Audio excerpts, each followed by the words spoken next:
আসসালামু আলাইকুম, শুভ সকাল। তো আজকে কি বানিয়েছি দেখেন। আজকে কিন্তু আমি ঘরেই বানিয়ে নিয়েছি মেয়োনিজ। মেয়োনিজটা বাজারে যেহেতু অনেক দাম এবং কীরকম একটা গন্ধ লাগে আমার কাছে, স্বাস্থ্যকর মনে হয় না, তাই কিন্তু আমি ঘরেই বানিয়ে নিয়েছি আজকে মেয়োনিজটা।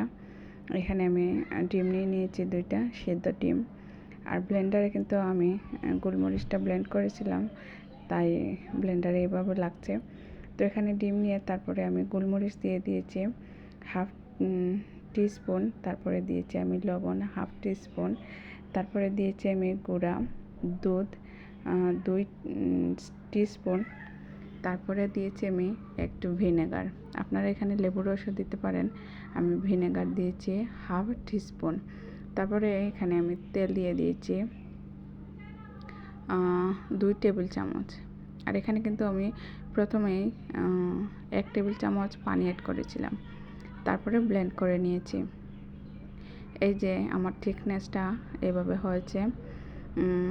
আমি পানিটা অ্যাড করার কারণ হলো থিকনেসটা খুবই মাখা মাখা হয়ে যায়, এই জন্য কিন্তু আমি পানিটা অ্যাড করেছিলাম। যখনই কোনো নাস্তা বানাবো তখন তো আরও মাখা মাখা হয়ে যাবে, এই জন্য অল্প একটু পানি অ্যাড করেছি।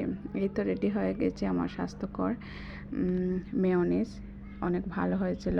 আর লাস্ট পর্যায়ে কিন্তু একটু মিষ্টি কম হয়েছিল দেখে আমি আবার একটু মিষ্টি